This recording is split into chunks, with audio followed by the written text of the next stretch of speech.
Now we can start. All right. Well, I don't know. I got Phil and Linda still over there talking.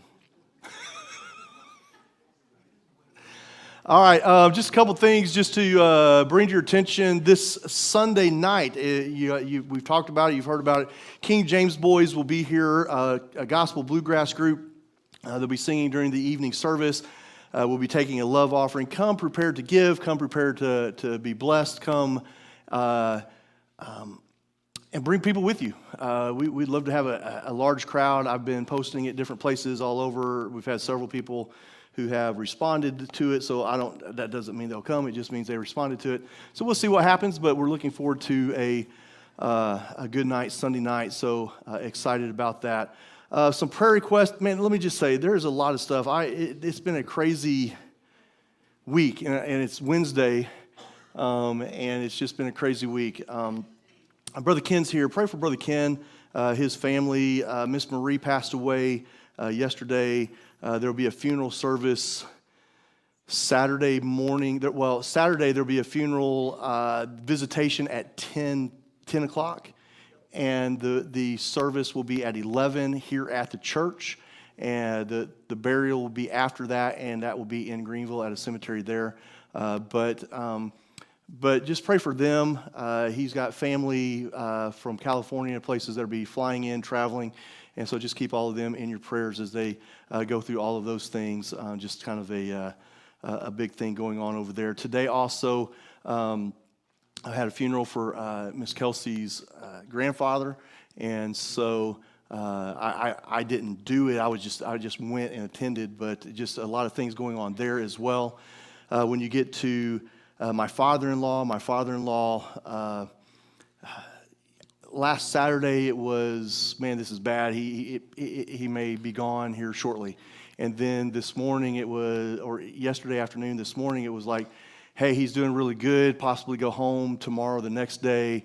They drained 10 liters of fluid off of him, which is quite a bit. But what that has caused now is he's a little dehydrated he's dehydrated from that, and he's wanting to sleep.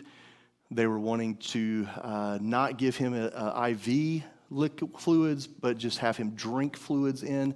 But he's sleeping, and when you're sleeping, you're not drinking. And so Melinda's not here because she's there and she's not too happy. So as she's watching this, she probably is mad at me now. So she's just all kinds of mad. So she's trying to take care of some things there. So they're doing some stuff there and taking care of that. So not for sure.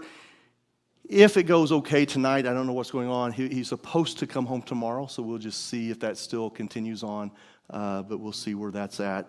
Also, Miss Sylvia Ratcliffe is having a heart catheterization done tomorrow. She wasn't getting a lot of sleep because she's been nervous and different things about it, and so. And plus, she doesn't want to come in here and you guys cough on her before she has to go do this. And so she is at home. And pray for her to get some rest tonight before she goes over. She does have family. Her son is coming in to take her to the doctor tomorrow for the catheterization and then back.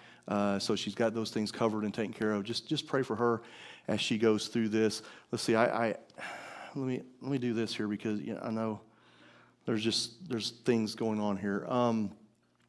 Miss Jerry Bradley has been sick pretty bad. She said something has hit her this morning. She was just sick as a dog and just not feeling good. She did text me this afternoon and said, hey, God heard your prayers, and I'm starting to feel better. So just continue that she continues to feel better with all of those things going on here. Also, it's good to have Wayne here. I hear he's running around like a chicken with his head cut off right now. He went and had a procedure done today. He's been in AFib. His heart's not been beating correctly the right ways and doing all these things. And so they went in there and they smacked it, and he's doing better. And so he is back and feeling much better. And so it's good to have him. Miss Barber's got a surgery coming up, so just continue to pray for her. Also, Matthew Dabbs, a boy that's been coming for a while, he messaged me this morning and said that his aunt in Louisiana passed away, and just to remember them. He says mom is kind of having a hard time with it, and so just pray for them with that situation that's going on there. And so I'm telling you a lot of things. Courtney Skelton, not Leggett. If you've seen on your news, Alaska's got a lot of snow in the last couple of days, and she's up there in the middle of it. I texted her yesterday and asked her how she was doing. She says, man, I'm freezing. It started snowing, and it hasn't stopped yet. It started snowing on Monday, and it hasn't stopped yet. So she just going through a lot of stuff that's different from a Beaufort County girl born and raised. Now she's in Alaska with a bunch of snow. So, just keep her in your prayers as she's going through a lot of those things. Mike Jones's father, I didn't have that on there, but Mike Jones's father also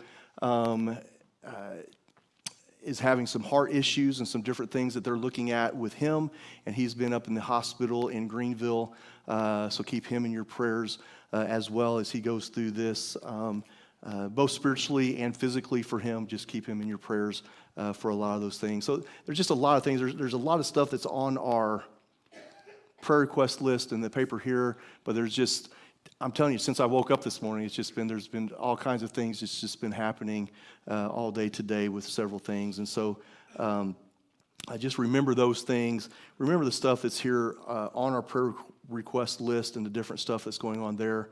I was talking about my father-in-law. Abby is still here. She did not go to Japan. She doesn't even have a ticket to go back yet. So she's going back whenever she buys her ticket. I don't know when that's going to be. Sydney, concerned about her grandpa, drove in yesterday from Nashville, and she's staying until Saturday, and then she has to go back Saturday. And then they'll be moving here next week. So just there's a lot of things moving, a lot of parts moving at the same time here, especially for me and my mind and my brain. So if I mess up something, listen, I'm just, my brain's kind of going crazy, and so that's where we're at right now. That said, is there any other prayer request, anything on here that we can add to this list, something that may not be on the paper list that you know of that we can add to it? Who-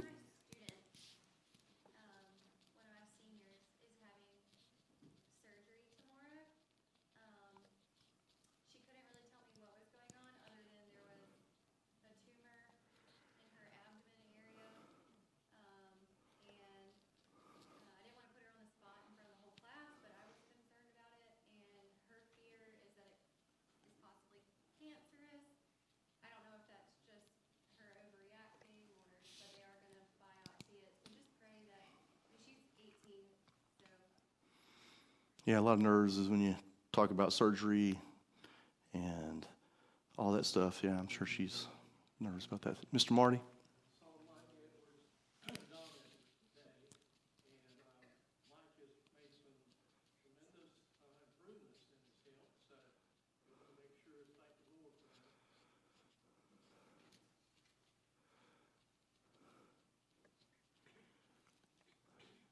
Okay, I'm gonna reach out and do something here. I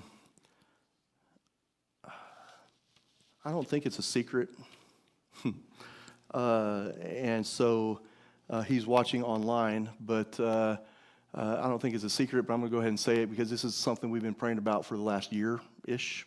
But Eddie Moss is on the list to have surgery January the 27th to get a new kidney. So we're very thankful for that, and Eddie, if I messed up, I'm sorry, but we're excited about that and thankful for that. He called me yesterday. He was just all excited about it because the end of December he did the heart test and all the stuff to say, yes, you're able to go through the surgery. So he finally did that. Then he got all the paperwork. I think he said yesterday, and so they put him officially on the list yesterday. I say yesterday. He called me yesterday. They put him on the list Monday, and Tuesday he got a call and saying, hey, we'll do the surgery. So, I mean, it just, boom, just like that. And so the prayer now is while Eddie is locked in his room, not seeing anyone for the next couple of weeks, because when he's like, no, you can't get out, you can't leave the house, you can't do this, don't see your grandkids, don't kiss me, don't nothing. So while he's going through these things, just pray for him that everything in the next couple of weeks will still continue to move smoothly, and he'll get this, because he's miserable with this dialysis that he's on, and just the aching and the hurting, and just he's just going through it rough. And so if he gets this, he said that except for having to take a anti-rejection pill, he should be fine. And everything, normal procedure, live life normally just like that, except for just take that pill to help with that. But other than that, I asked him if it was going to help his attitude or his looks, and he said no. But you can't get everything. You just get a few things. And so we're thankful for that. And so I'm excited about that for Eddie. And so just keep him in your prayers, especially the next couple of weeks, that things will go smoothly with that. Anything else? All right, let's pray, and we'll get started tonight. God, thank you so much for the blessings that you give us. God, as Mr. Marty mentioned about Mike Edwards, and his health is starting to improve somewhat, Lord. And we thank you for that. We thank you that he is doing better and is making some strides forward in his health. And so, God, we just thank you for that, and we ask that you'll continue to be with him as he moves forward with that. God, we thank you for Eddie and the kidney that you have provided for him. And God, we ask that over the next few weeks that he'll remain healthy and good and not get sick, and that he will be able to have this surgery and everything go successfully, God. That's our prayer. That's what we ask. And so, God, we just lift him up to you and their family during this time as well. God, for the other things that we have talked about tonight as well, Lord, I pray for this student that Hillary mentioned that will be having a surgery tomorrow on this tumor. Lord, when you hear surgery and tumor and all those things, it can be scary. And so, God, we pray that you'll just help for things to go successfully there, that Hillary will be that good example for this student. And we thank you that she already is. And so, God, we pray for this whole situation there as well. God, for my father-in-law in the hospital, Lord, whatever, up or down where we're going here, Lord, I pray that he'll be able to get the flu come home in the next couple of days, Lord. And so we pray for him as well. God, for Ken and his family as they go through this time of loss, Lord, I pray that you will be with all of them. God, we thank you that Miss Marie was a Christian. We thank you that she's in heaven now. And God, those are great things and awesome things. But God, we're still going through loss here. And so, God, we just pray that you'll be with the family, especially his family that's traveling. God, I pray that you'll keep them all safe as they travel here. God, I pray for Kelsey and her family as they go through the loss there as well, Lord. I just pray that you'll be with their family and just bless them. And we thank you that Kelsey's here and that her mom's here and that Matt's here and their family, Lord. So we just thank you for all of those things. And so, God, ask for your blessings to be upon them. God, for Courtney up in Alaska tonight, Lord, and just the cold and the snow and just a different world that she's living in right now from what she's used to, I just ask for you to be with her and protect her as well. God, we love you. We thank you for all that you do for us with all the requests that we have on this list, Lord. We have several going through cancer, going through Alzheimer's and dementia issues and just other health issues, Lord. Some surgeries that are coming up as well. And so, God, we just pray that you'll be with each of them and bless and touch each of them in your way that you have your will for. And so, God, we love you. We thank you for this time together tonight. In Jesus' name, amen. All right, a couple things just to give to you tonight. Bad joke of the day. This is what everybody's here for. But have you heard about the new corduroy pillows? They are making a lot of headlines, though.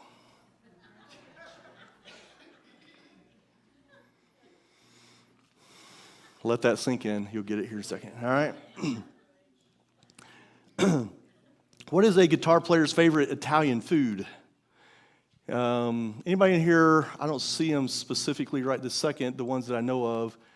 Anybody in here play guitar? Who are you pointing at? Ken plays the guitar. Ken didn't even raise his hand. He's asleep. He didn't hear me. Anybody else play guitar in here besides Ken?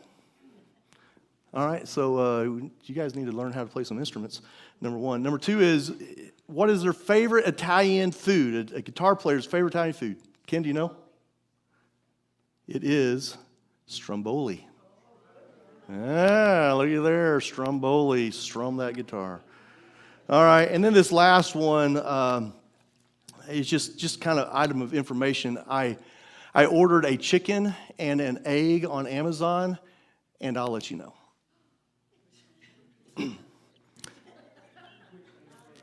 Some of you guys don't get that yet. You're still over there thinking, but they're saying which came first, the chicken or the egg. We'll find out. I didn't really order one. That's just a joke, but it's just there. All right. So anyway, that's where we're at tonight as we get started into this. I want to start looking at I enjoy apologetics and just looking at different things with apologetics. I'm not a big student of all those things, although I try to be a little bit, but I can't call myself just some professor of apologetics. I'm learning as I go along as well. But I love to do that, and I love to do it on Wednesdays, and that's kind of been our theme as we've gone through the last several years. There's some changes here and there of what we're looking at and how we're looking at it. But I want to continue with the series that I found from Apologetics Press, and it's actually a class that you can take, online class that you take, and you can go through these things. It has a beginner, an intermediate, and an advanced level. And so what I'm going to do is we could probably jump into the advanced level and it not be too terrible for all of us, but I want to start at the beginning like you're supposed to.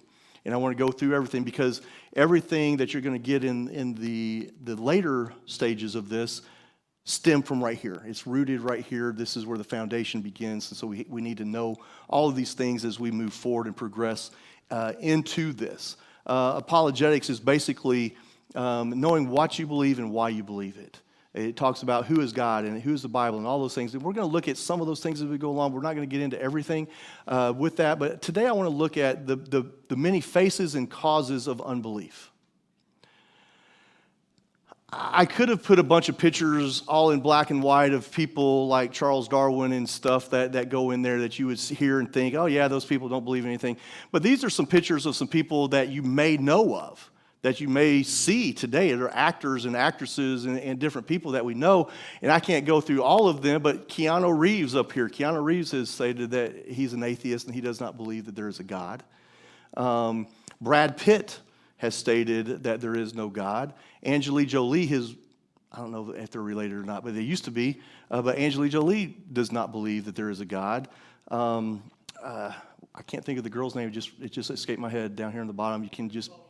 Jodie Foster has stated that there is no God, atheist.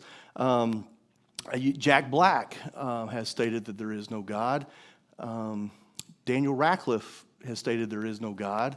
The guy up here, top right, the second one over, that's kind of got that stern look on his face. Anybody know who that is? That is the guy who invented the atomic bomb. And he also is one that does not believe that there is a God.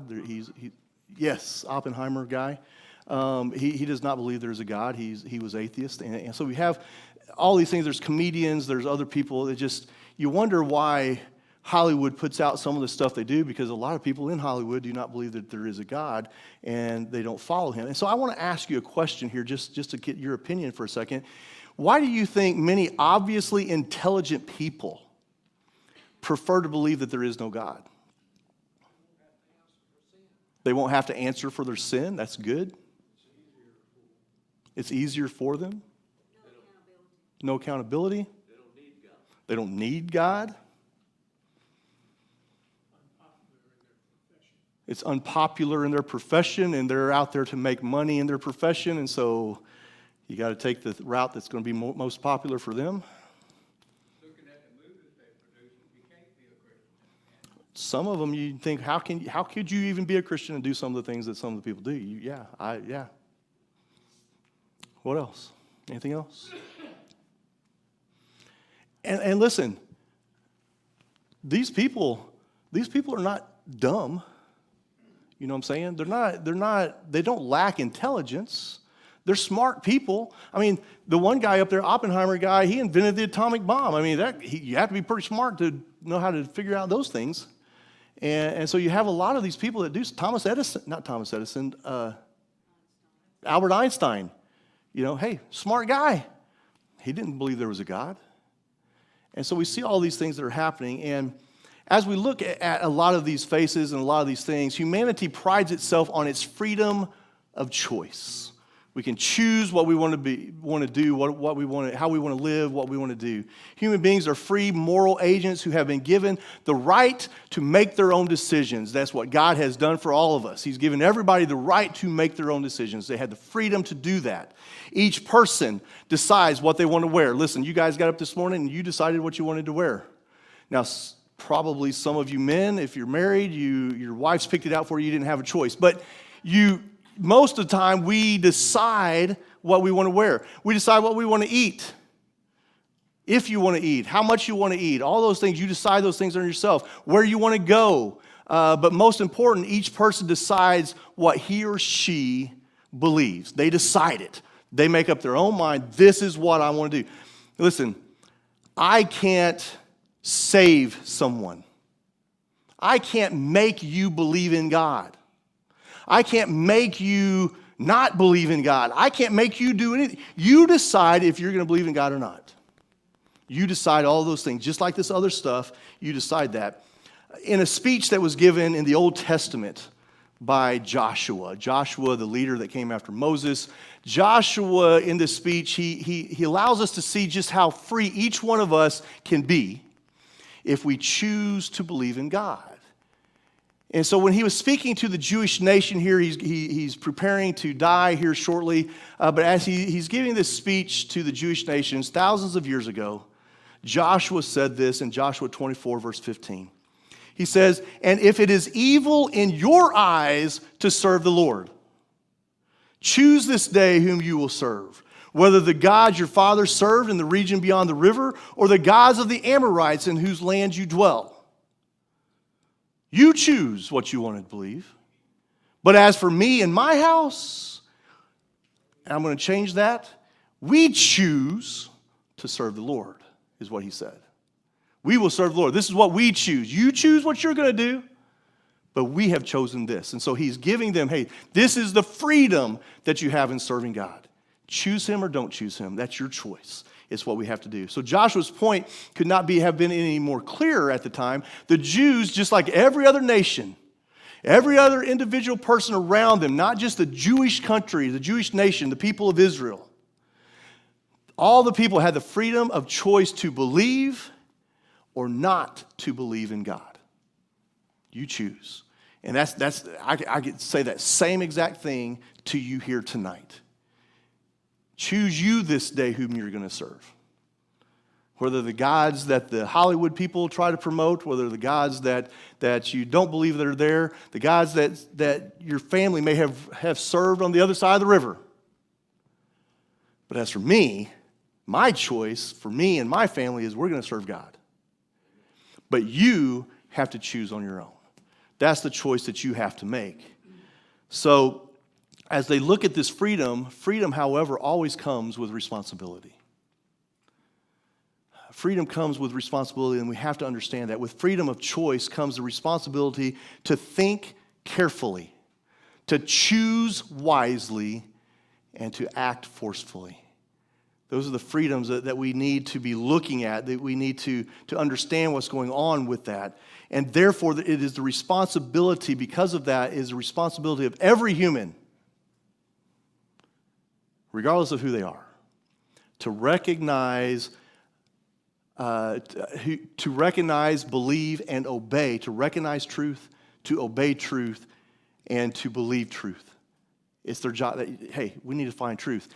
And so far, in the readings that I've done, the only legitimate thing that's ever come out, Jesus said, "I am the way, the truth."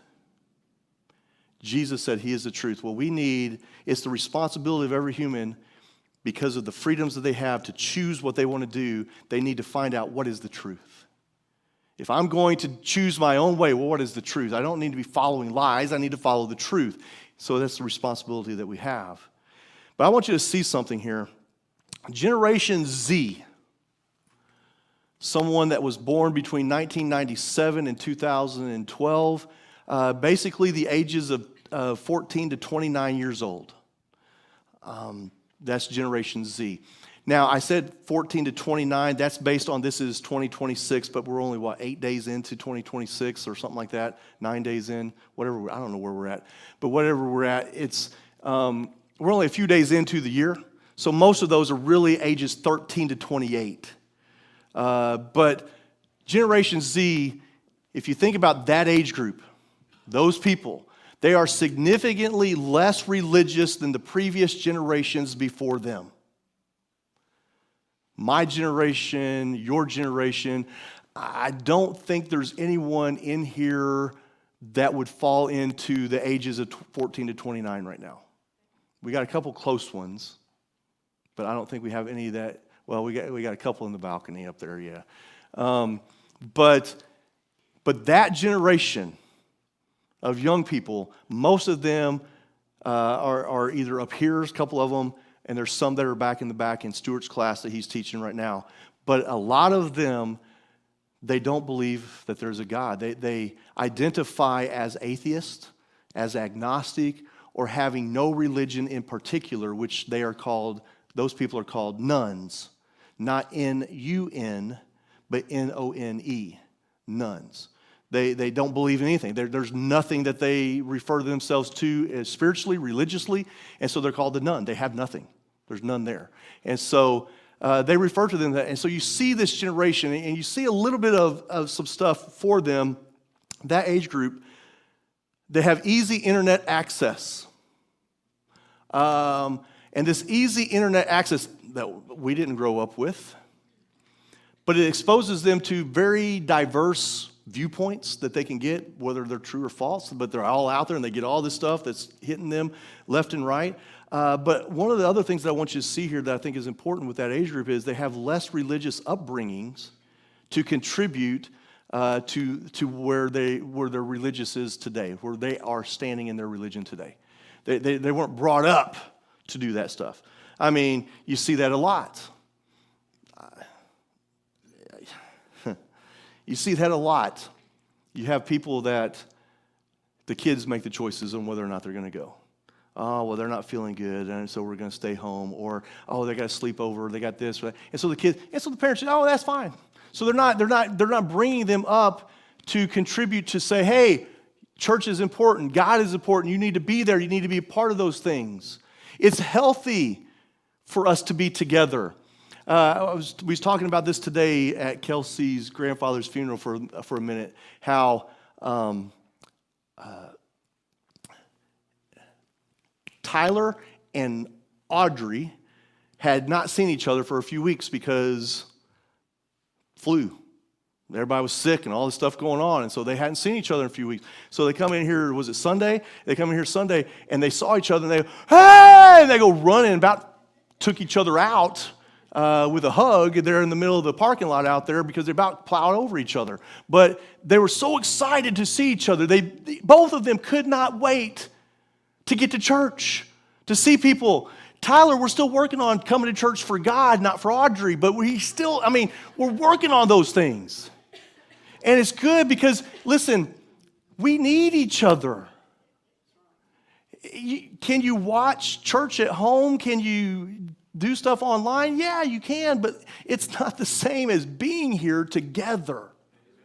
And so we need this, and there's a lot of parents that are not contributing to the spirituality of their children because what they're choosing or what they're allowing the kids to do. And, I don't want to make them mad at me. And so since I don't want to make them mad at me, I'm not going to do this. And so we have to be careful. I want you to remember this as we go through some of these things. And I want to look at just some many faces of unbelief and some different things. Throughout history, many people have decided not to believe in God. Through history. I mean, in the Old Testament, New Testament, the years after the Bible was written, today, there's people that choose not to believe in God. And many of these people go by different names. They go by atheist, free thinkers, agnostics, infidels is not something that we hear a lot. And then there's another one that we're going to even talk about today, which is skeptics. And so we see these things of people who said, hey, I'm not going to believe in God. And today what I want to do is I want us to look at just 4 of these types of people and a little bit about what they believe, who they are, the faces of unbelief, who they are. But then next time that we meet, probably next week, I'm pretty sure next week, but I like to say next time because in case something happens next week. But next time we meet, we'll look at, so what causes them to not believe? Why are they not believing? We're going to get into that a little bit next week, but today what it is just, let's look at some of the faces of what they believe, who they are. And so the first thing is this, atheists. We've heard of atheists, we know of atheists, we hear about this all the time. But the word atheism means without God. An atheist is the person who says there is no God. There is no God. That's what they say. They don't say there might be, there might not be. They say there is no God. And that's what they proclaim. The late Carl Sagan was one of the world's most famous atheists. And he summed up atheism when he said this statement here. This is Carl Sagan here in this picture. And Carl Sagan said, the cosmos is all that is or ever was or ever will be. That's what he said. There's nothing else out there. There's no God. There's no other spiritual things. It's just the cosmos, the universe. This is what you see. This is it. There's nothing else to it besides this. An atheist is one who absolutely, they don't believe in absolutes, but they absolutely state that God does not exist. However, it's much easier for someone to call themselves an atheist than it is for them to defend their position. It's easy for me to say, oh, I don't believe in God. And you say, well, why not? Because I just don't think there is. They will struggle with that. And I'll say this. Now, some of them will give more than just what I said. But here's the thing. In order to know that there is no God, a person has to know every single fact that there is in the universe.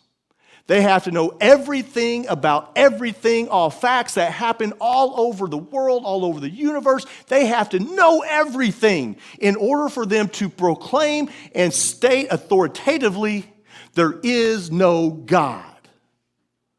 They have to know all that. Because the one fact that he may not know, they may know 99 out of 100 things that go on in the whole universe. There's only 100 things and they know 99 of them. But that one thing might be the fact that God does exist. But they can't know every single fact. For example, if a person had a unique blue striped shirt, he could not prove that there is no other shirt in the world like his shirt unless he has seen with his eyes every other shirt in the entire world. Think about that. Well, my mom made it, and so it's unique. Well, did your mom make it out of a pattern? Did she see something somewhere else that somebody else could have saw? Can you prove that there's no other shirt in the world like yours? See, that's impossible to do. You can't prove that. The atheist cannot prove that God does not exist because he cannot know every other fact that there is to know about the universe. They can't know everything. Any more than a person who with a blue striped shirt can see every other shirt that exists in the whole world. They can't do it. But they will say that there is no God. The actual truth of the matter is that most atheists do not deal with facts at all. They don't deal with the facts. They are so set against the idea of God that they dismiss or ignore the evidence that may be there to prove the existence of God. They ignore it, say, oh, that's not true, I don't believe it, and they just ignore it and they go on. The late Isaac Asimov, another famous atheist, he once said this. He said, emotionally, I'm an atheist. I don't have the evidence to prove that God doesn't exist, but I so strongly suspect that he doesn't that I don't want to waste my time. He doesn't exist. They're not even going to look at the facts. They're not going to look at the evidence. They're not going to look at anything that's there because they so strongly believe he doesn't exist that it doesn't matter what the evidence says. So it doesn't matter what the facts say. Atheism does not answer the evidence for God's existence. And therefore, it cannot offer a reasonable alternative for belief in him. What else am I going to do? Well, they can't offer anything because there's not the facts there. So another question I want you to ask, why do atheists, though, in your opinion, not want to believe in God?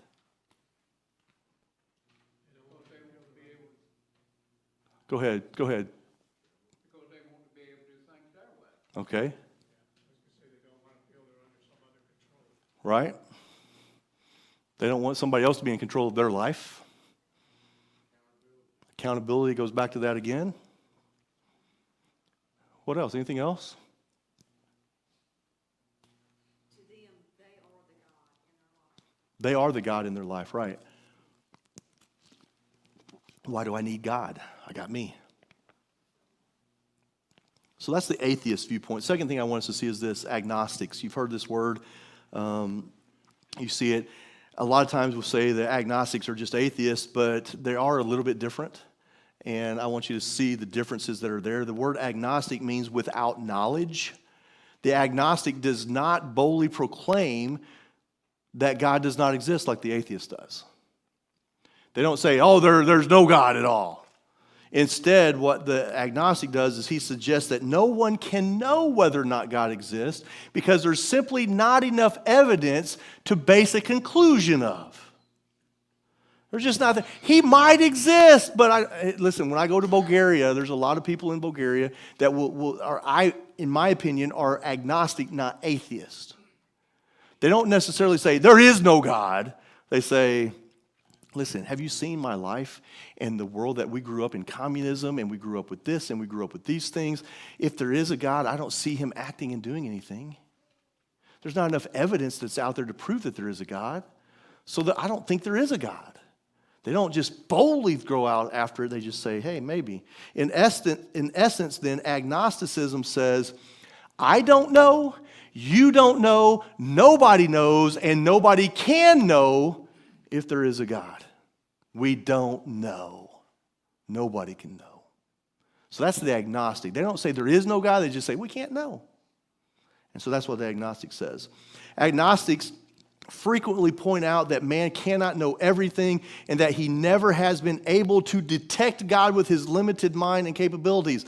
We're limited. We can't see God. We can't know what these things are. Listen, you can have somebody that is very good with math.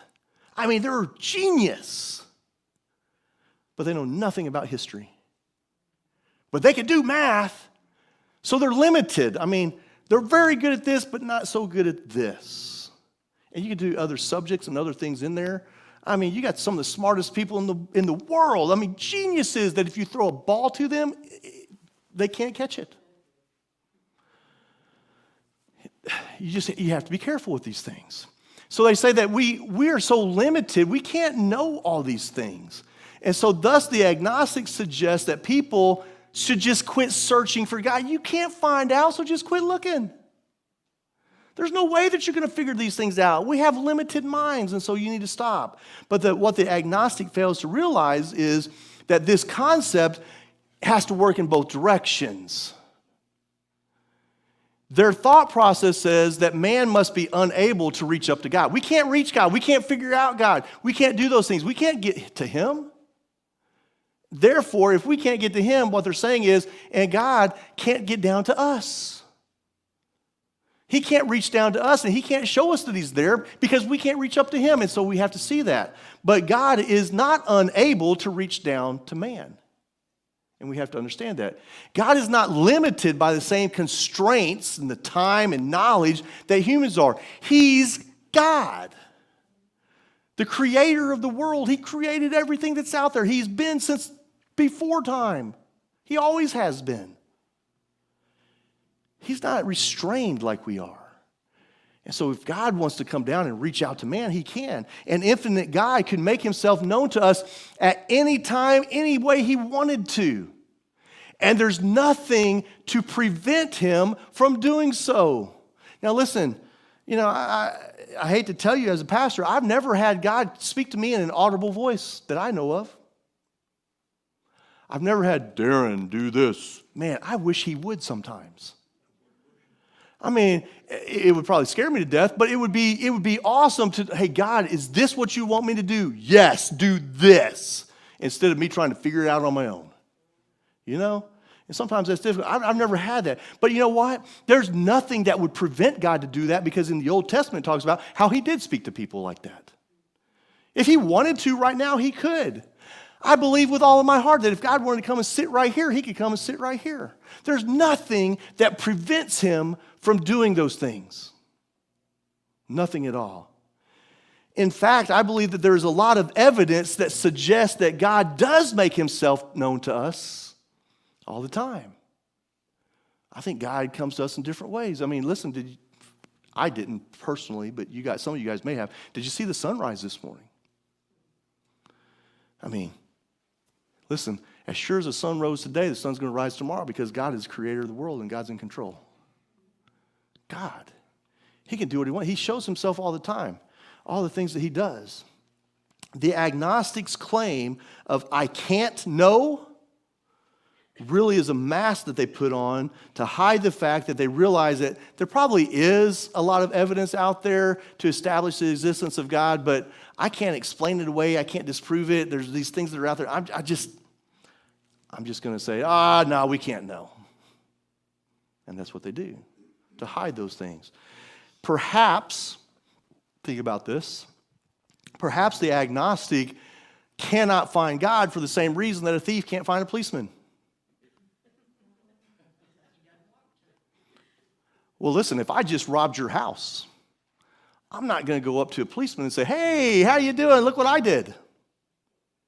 I'm not going to be I'm going to be running any way I can away from the police, not to them. And so perhaps the agnostic can't find God because they're not going to him. They're trying to run away from him.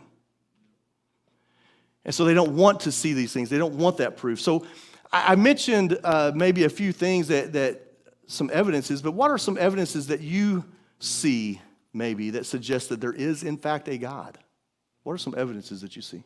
I would say in the book of Isaiah, when he told people how Jesus would come, how he would be healed, what he would wear, the robe and everything. So how the Old Testament and the New Testament kind of shows itself, the prophecies that have been fulfilled and all the things that were there. I mean, those are some evidences that we can see. Yeah. Our flesh and our spirit is there. Those are evidences that, hey, I don't want that over there. Those can be proofs that there is no God. I say life itself, because we're all made complex. Yes, that was something that somebody brought. Miss Beverly? I believe that everyone in this room can say, I am evidence that there is a God. And that goes, yeah. I mean, think about birth. Think about your physical, think about everything that goes on in your body. Listen, I'm not a nurse. I'm not a doctor. I don't play one on TV. I don't claim to know anything. I don't understand why Melinda and Abby know all this stuff, and I don't have a clue. But pH balance. I don't know if that has anything to do with the body or if that's just water in a swimming pool. I don't know. But here's what I know. For example, sort of like pH balance, if one thing in your body is a little off, you get a fever. Your body's trying to tell you something. It's not, something's messed up a little bit here, and we need to fix this. Just a little off. I'm not saying heart attack. I'm not going I'm just saying just a little off, you get just this little fever. I don't feel it. I've got a fever. There's something not right going on here. And God developed all these things. He even gave you the warning signs that says, hey, something's not right here, fever. Listen, there's all kinds of evidences out there that are just amazing to see who God is and what he's done. Hey, Yes. how about Moses striking the rock, giving the water, manna from heaven, quail from heaven? I believe those are all evidences. The only bad thing about that, Jesse, I didn't see it. I read about it. And there's nobody alive today that saw that. And so that's why, yes, I believe those are all proofs and those things that God exists. But I'm talking about what have we seen, today that would prove those things. Creation. Intelligent design. Something else I heard somebody. Nature. Healing.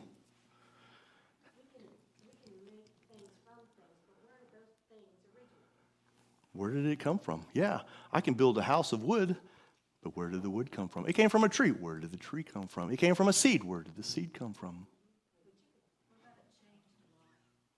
Changed life. Yes, those are evidences. You see someone that is so, would you say, rough and bad and horrible over here, they meet God and they change to someone good and nice and sweet over here. The only thing that can happen is God. So we see all these things. So you have the atheist, you have the agnostic. Number 3, you have the skeptic. The skeptic. The skeptic is the person who simply doubts that there's a God. I doubt it. You ever said I doubt it about something? Skeptic says that they doubt it. The standard dictionary definition describes a skeptic as one who holds to the doctrine that true knowledge or knowledge in a particular area is uncertain and they have doubts concerning basic religious principles. Hey, we just don't know. I kind of doubt that. I don't know if that could happen or not. Like Jesse, I don't know if Moses really struck that rock and made water come out of it. I mean, I don't know. I wasn't there. I didn't see it, neither did you. So I kind of doubt it because I've never struck a rock and the water come out of it. Just a skeptic that would be there. And so they have doubts about a lot of these things. And you notice that the skeptic does not claim knowledge of God is unattainable like the agnostic does. He rather is, I don't know. I'm uncertain about these things. I don't know if that could happen or not. The skeptic is not prepared to accept anything except that which can be verified using the 5 senses. If I can see it, smell it, hear it, taste it, or touch it, then I'll believe it. But if I can't, I don't know. I don't know if it could happen. To the skeptic then, because of that, science is the only method of proving anything. Because I can see and touch and taste and do all these things with that, but if I can't. But what their thought process is, since God can't be seen, he can't be tasted, heard, touched, or smelled, then skeptics say that he either does not exist, or if he does exist, that he's not very important anyway, because I can't see him. It must not be a big deal. I don't smell him. I don't taste him. I haven't touched him. So it must not be a big deal, because everything that I see that's a big deal, man, it's a big deal. I mean, we talked about last time, they're going to drop a crab downtown. That's a big deal. I saw it, and some people touched it, and you could hear it, and all the stuff, smell the stuff out there. Oh, man, I believe that. But God, I don't know. I'm just uncertain. The skeptic's position is faulty because even he knows that some things exist that cannot be verified by the scientific method. Even a skeptic knows that. Science will never be able to observe or explain such concepts such as love. I mean, I don't smell love. I don't see love. I don't, you just hear it, it's there. You know what it means. You know the definition of it, but do we have all those scientific methods for love, for hate even, for sorrow, for joy, the same things? I know the definitions of it, and I recognize someone's happy, but what's the scientific method for them doing that? Science will never be able to explain why a man in a foxhole during a war will throw himself on a hand grenade to save his fellow soldiers. We understand his love for his buddies. We understand that this is war. We understand what's going on here. But where's the science in the fact that he just jumped on a grenade to save his friends? Where's the science that proves those things? We can't see that. And because of those things, the sad part is that the skeptic has paid a high price for his skepticism. He pays the price in a personal and social cost resulting from missed opportunities. I don't know if that could happen, and so they just don't do it. They don't believe it, they don't follow it, they don't go there, it's not a big deal. So they miss out on things in the social and personal ways. Also, they miss out from the inability to form deep trust, because I don't know if I can trust all these things. I'm skeptical that my love for my wife will last forever, and so I don't know. I'm going to have some inability to trust, and so they're going to suffer. There's potential social isolation because they don't trust anything that's happening around them. But why? Why would they risk rejection and abandonment to be able to say, I doubt that God exists? That's why. I doubt that God exists. I don't think he does. And so they're willing to risk rejection and abandonment from things just to say, I don't know, I doubt it. Science, we said, cannot observe love, hate, sorrow, or joy. But what else? There's some other things. What are some other things that science cannot observe? I got a list. I got some things that I put down, but what do you think? Fear? I thought you said deer at first, but fear. I can see a deer. Gravity? History? A thought? The peace inside us as a Christian. Okay. Peace inside of us. Science cannot prove or disprove God because of those things. Now they say, oh, you can't prove that there's a God. You can't prove there's not. Well, science says this. You can't prove that there is no God. You can't prove that there is no soul. The Bible tells us about our soul going up to heaven, and we have a soul. God breathed breath of life into us. We have a soul. We have a body. We're physical here. You can't prove that there's a soul or disprove that there's a soul. You can't prove what it feels like to be aware of things. The awareness that you may have. You can't prove if something is good or beautiful. Listen, let me tell you something. I don't care what you say. There are some babies that are not beautiful. But you know what? Their mamas will say, that is the most beautiful baby. And I'm sitting there saying, okay. Listen, beauty, what do they say? Beauty's in the eye of the beholder. You can't prove or disprove beauty. You can't prove why does the universe exist. I can prove that there's a universe. But why does it exist? Oh, there's this Big Bang. Why? If there was a Big Bang, why? Why did it happen? Why is it here? Why do we have these things? You can't prove or explain. Science doesn't what our purpose is in the universe that we're living in. I feel my purpose is to live for God, to do everything, but you can't prove those things by science. Science can't do that. So we see that, hey, even the skeptic, there's some issues that relate there. The fourth thing, the last thing, is the infidel. We don't hear as much about this one. This is kind of an older term that people may see or may not see. The infidel, basically, according to the lesson that we're going through here, the infidel is the person who not only refuses to believe in God himself, but who also is intolerant of and actively opposes the people who do believe in God. It's not just a matter of me saying, I don't believe in God. It's a matter of if you say you believe in God, then we're going to fight because you're wrong. And we're going to have some problems here, and we're going to go through some stuff. The infidel speaks out against God and does all he can to condemn religion. The infidel despises God and the Bible and anyone who believes in either one of them. It's not a matter of, hey, you just do what you want to do. Oh, I doubt it. I don't know. You can't know. No, they just, hey, we're going to fight about it. Kind of example here. In the eight Crusades, which did happen, I love those. I watch those movies about the Crusades and all that stuff.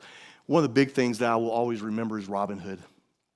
Okay, and when I say Robin Hood, there's a movie with Kevin Costner. That movie, and they're going off into the Crusades, and he gets his friend, and his friend comes back, his Muslim friend, and he's the Christian guy, but they're just out there fighting. They don't even know what they're fighting about, and they're out there fighting, all right? And Robin Hood comes back and has to go through that. That's my favorite movie. That's me and Melinda's song. I've told you this before. Everything I do, Brian Adams, I do it for you. That's our song, all right? You start singing that right now, it's like, hey, how you doing? All right, that's our song. But here's the thing. These crusades did happen, and there were 8 of them, and they occurred from 1096 to 1291. All right? The Christians during that time, they were more Catholic Christians at that time, but the Christians at that time considered the Muslims to be infidels. And so they sent their soldiers and they sent their people out there to either kill the Muslim or convert the Muslim. You have to change your viewpoint or we're going to cut your head off. That's how it was. And you see those things in movies and all this stuff that's going on. That's what they were doing. That's what's going on. But so the Christians looked at the Muslims as being infidels. But the whole thing with that, and even into today, Muslims consider the Christians to be the infidels. And so you see that going on back and forth. So the Muslims were looking at them and they were looking at them. They're both thinking each other were infidels. And they're fighting each other. Hey, if you don't believe what I believe, I'm going to kill you about it. And that's what happens. And that's what's going on. So my question to you with this one is this, because it's harder to describe somewhat, but how would you describe an infidel, not Robin Hood, Crusades, but an infidel today? How would you describe an infidel today? Anything that add to this? Miss Beverly? The people that want to say that we cannot have prayer like in school or on the street or whatever. They're fighting you for it. Does not allow us to be vocal about anything. Right. Okay. What else? Anything else?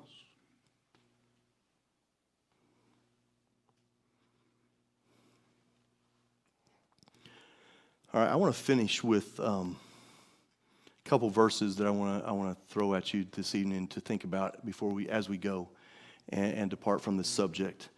Judges chapter 2, verse 7, and then verse 10. In verse 7 it says, "And the people served the Lord all of the days of Joshua, and all the days of the elders who outlived Joshua, who had seen all the great work that the Lord had done for Israel." So we see what's going on here. These people were serving God during Joshua.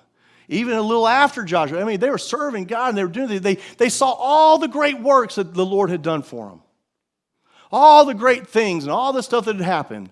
And then 2 verses later, verse 10. "And all that generation also were gathered to their fathers."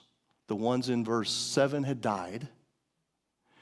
And now we're here in verse 10, "And all those generations were gathered to their fathers, and there arose another generation after them who did not know the Lord or the work that he had done for Israel." 2 verses later, they knew God, they served God, they followed him, they knew all the things that he had done for them.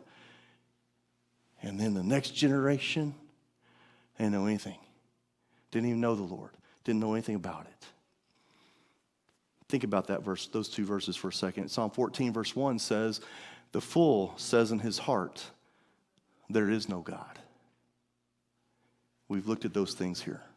This is what the Bible says. The fool has said there is no God. But then I want you to get to some of the cause of some of this stuff. And we're going to look more at the causes and stuff next time. But Proverbs 29, verse 15. Maybe. There it goes.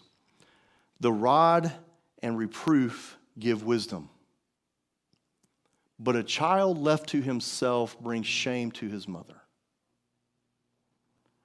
The wisest man that ever lived. The rod and reproof, the rod, spanking a child possibly, all those things, disciplining your child, however you want to discipline them, give wisdom. Wisdom, don't touch that. Smack. I said don't touch it. It gives wisdom because now you learn, I don't need to touch that. Sydney the muffler. All right, don't touch it. It gives wisdom. But a child left to himself brings shame to his mother. I want you to see something here. I want to go back and just look at something that we talked about earlier. If I can find it here. Right here. Think about the verses that we just looked at. Where we are headed in our future according to what Joshua says, or Judges, the book of Judges says. Generation Z is significantly less religious than previous generations, with larger portion identifying as atheist, agnostic, or having no religion in particular. And he says, listen, the rod and reproof give wisdom, but a child left to himself brings shame to his mother. So let me ask you this, and then this is it. This is the last thing. What are these verses that we just looked at, those 3 verses, or those 4 verses in three books? What are those verses telling us today, 2026, today? What are those verses telling us? We're getting less religion, but they're telling us those facts, but what else is it telling us? Okay, yeah, I didn't get any of that. Not a single one. We're not disciplining our kids like other generations before. We're not taking the responsibility of continuing to teach our children, who then need to teach their children, which are our grandchildren. Right. Breakdown in the family. A breakdown in the family. Not transmitting our faith. Ken? But isn't that what was prophesied toward the end times? Oh, yeah, yeah. Oh, yeah. Just because it's prophesied don't mean I have to enjoy it. Less and less people reading the Bible and believing it, so therefore they're not training up their children in the way they should go.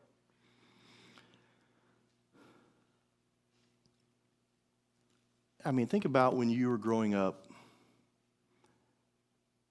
And I know we all come from so many different backgrounds. But did we have a lot of choices? I mean, I didn't. But did you have a lot of choices about whether or not you was going to go to church or not? Did you just come on Sunday mornings? Or did you fill up the church on revivals and Sunday nights and Wednesday nights, or whenever that church doors was open, buddy, we was there. What somebody said, I used to have a drug problem. My mom and dad drugged me to church every Sunday, Sunday night, Sunday mornings, it's Wednesday nights, every revival, they drugged me there. I had a drug problem. But the church used to be the center of the community. Right. Everything happened at the church.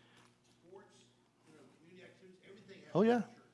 Now the center of everything is TV and internet. Video games. Mm-hmm. Darren, I wasn't raised at a Christian family. Mm-hmm. We didn't go to church. Right. We didn't talk about church. I didn't know who Jesus, anything about Jesus until I was at 20. Right. So, but we did learn moral values. Oh, yeah. You won't steal, you don't fuss at your mother or your father. So,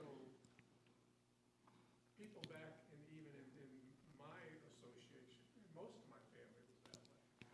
But yet we learned good morals. Good moral people, but just no God. And see, there's a breakdown somewhere that's happening because that continues to go. Randy is on the positive side of this. But there's a lot of people with that breakdown where we don't go to church, we don't talk about it, I don't know anything about it. Did you know there are countries around the world that are sending missionaries to America because they're trying to reach the Americans who don't know anything about God? Because there's people probably even in Washington, North Carolina, Beaufort County, that don't know anything about God.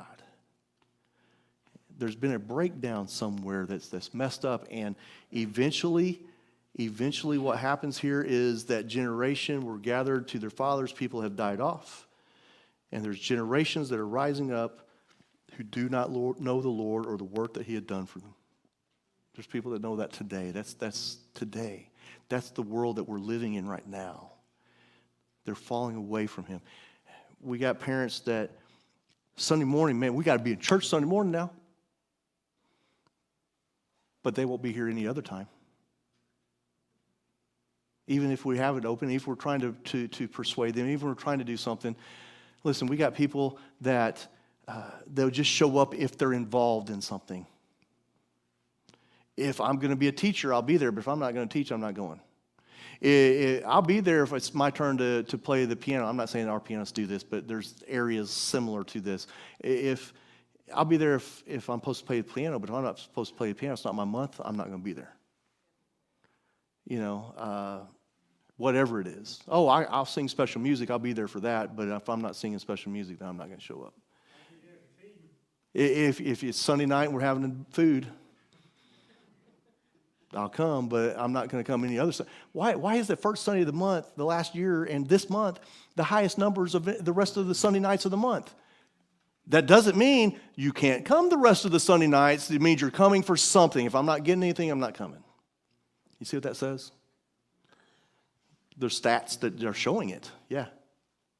Don't you see a parallel between kings, when there was a good king and a bad king of Israel? Administrations. Sometimes there's a good administration, sometimes there's a bad administration. But it seems like right now we're headed that wrong way. Not seems like, we're headed that wrong way. Right, and as Ken pointed out, yes, the end times are coming, and this is going to be this falling away and all this stuff. I think COVID had a lot to do with that. You see people that came to church really good and really regular before COVID. COVID was an opportunity for me to stay home and not go anymore, and they got out. There's a lot of people that were weeded out during that time. And so we see those things happening. Yep. Get back to the stuff, thing we can hope for. One person, just one, might come and might become a Christian. Which means that we as a church, as individuals, we cannot stop. We have to continue. We have to continue sharing Jesus because we don't know who or when that person is going to come. So we have to keep going. Many faces and causes of unbelief. Next time, we'll look at why do people refuse to believe in God? Why are people refusing? We hear about them. We know, okay, the atheist, the agnostic, the skeptics, the infidel. We talked about them. But why? Why? We're going to look at some of those causes for next week. All right, let's pray. God, thank you so much for your blessings, for life, for things that you do for us. And God, I pray that as parents, as grandparents here tonight, as uncles and aunts here tonight,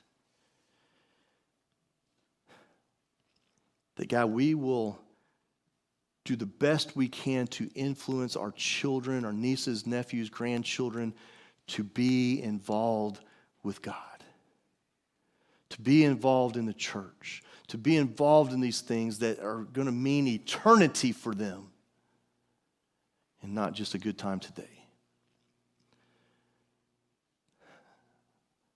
So God, help for us to grow strong in you, to not quit, to not give up, to continue doing these things. Even though we see the days getting darker and things are not going the greatest, God, help for us not to quit, not to give up, but just keep moving towards you. So God, we thank you for this time together, this stuff that we've looked at tonight. And I pray that as we continue looking at these lessons in the next few weeks and months, Lord, that it'll challenge us in what we believe and how we believe it, and to be even better. So God, we love you. We thank you for this time together. In Jesus' name, amen.